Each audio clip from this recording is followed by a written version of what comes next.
This week on Dateline Schools, we're addressing the issue of mental health with our students throughout St. Clair County and what we're doing to address that issue as we talk with St. Clair County RESA's 31N school-based mental health provider, Maura McCartan. And Maura, with the kids that you're working with, do you see the mental health issues are having a bigger impact on their actual behavior in the classroom or on their academic performance, or is it pretty much across the board?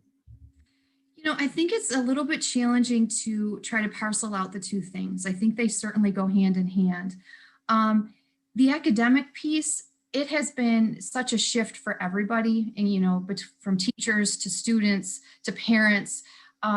So that part has been a challenge. And I have noticed that a lot of kids are feeling a lot of anxiety with the switch to virtual school, just because it's a brand new thing and we didn't really have a lot of opportunity to prepare for that. And so it's just sort of like we're in the Wild West trying to do the best that we can. So I think that academics have been a challenge in that way, just because this is a brand new frontier that most students have not had to learn in this way before. And the behaviors, I think that sometimes, that anxiety about academics can certainly have an impact on behaviors. And I'm definitely seeing that in the students that I work with. What are some of the biggest signs parents should be watching if their child may be experiencing some mental health issues?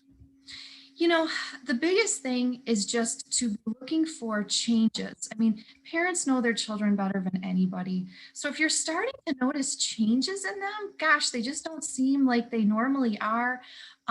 We look at things like mood, so maybe they're really irritable all of a sudden, and that's just not like them.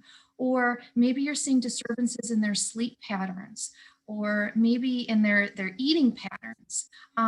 Maybe, they're just, sometimes it's hard to exactly put your finger on it, but parents just seem to know when their kids just seem to be a bit off. And I would say, err on the conservative side. If you've got concerns about that, reach out for help, because there's lots of help in the community. We'll be back with more tomorrow for Dateline Schools.